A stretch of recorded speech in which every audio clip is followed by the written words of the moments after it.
যোগদান করার পরে ইনি আমাকে চার্জটা দিবে, তাহলে তো আমি অফিসে চেয়ারটা পাবো। সরকারি আদেশ যেটি বহাল রাখা হবে সেটা এক্সিকিউট হবে। অফিস কক্ষে ঝুলছে তালা, সে কারণে অফিসের সামনে বেঞ্চে বসেই দাপ্তরিক কাজকর্ম সারছেন রাজশাহীর পবা উপজেলায় বদলি হয়ে আসা মহিলা বিষয়ক কর্মকর্তা ফাতেমা খাতুন। গত ৬ বছর ধরে পবায় মহিলা বিষয়ক কর্মকর্তা ছিলেন শিমুল বিল্লাহ সুলতানা। চলতি বছরের ২৮ মার্চ তাকে নাটোরের বড়াইগ্রামে বদলি করা হয়। একই প্রজ্ঞাপনে বড়াইগ্রামের কর্মকর্তা হাবিবা খাতুনকে বদলি করে আনা হয় পবায়।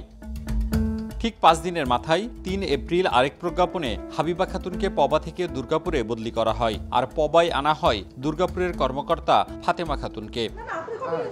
৮ এপ্রিল জেলা মহিলা বিষয়ক কর্মকর্তার কার্যালয়ে যোগদান করেন ফাতেমা খাতুন। দায়িত্ব বুঝে নিতে পবায় এসে দেখেন অফিসে ঝুলছে তালা। বদলি হওয়া কর্মকর্তা হাবিবা খাতুন তাকে দায়িত্ব বুঝে না দেয়ায় পড়েন বিপাকে।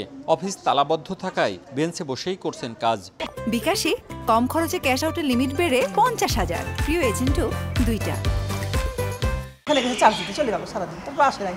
আজকে দেখছি ছুটির দরখাস্ত দিচ্ছে, আমাদের ইন্ডিয়া বললো যে আমি মেল করছি, আপনার চিঠিটা ইউনো স্যারকে আমি অবগত করেছি, আপনার ইউনো স্যারের কাছে আমার ছুটির ইয়েগুলো পাঠান। নিয়ম এটাই যে যোগদান করার পরে ইনি আমাকে চার্জটা দিবে, তাহলে তো আমি অফিসে চেয়ারটা পাবো, কাজের বলতে গেলে অফিসিয়াল অনুমতিটা, চার্জটা পেলে তো কাজটা করতে পারবো। ছুটিতে থাকায় হাবিবা খাতুনের বক্তব্য পাওয়া যায়নি। অন্যদিকে এ নিয়ে কথা বলতে গিয়ে পাওয়া যায়নি রাজশাহী জেলা মহিলা বিষয়ক কর্মকর্তাকে। আর বিভাগীয় কমিশনার জানিয়েছেন সমস্যা সমাধানে জেলা প্রশাসককে দায়িত্ব দেওয়া হয়েছে। সরকারি আদেশ যেটি বহাল রাখা হবে সেটা এক্সিকিউট হবে। কারো খামখেয়ালি, ইভেন আমাকে যদি পত্রিকা আজকে অর্ডার আমি কালকে চলে যাব, এটা খামখেয়ালি কোনো সুযোগ নাই।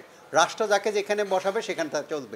এর আগে ২০২২ সালের ৪ জুলাই দুর্গাপুর থেকে পবায় বদলি হয়েছিলেন ফাতেমা খাতুন। ওই সময় সংশ্লিষ্ট কর্মকর্তা দায়িত্ব বুঝে না দেয়ায় ১.৫ মাস ঘুরেও এই অফিসে যোগদান করতে পারেননি তিনি।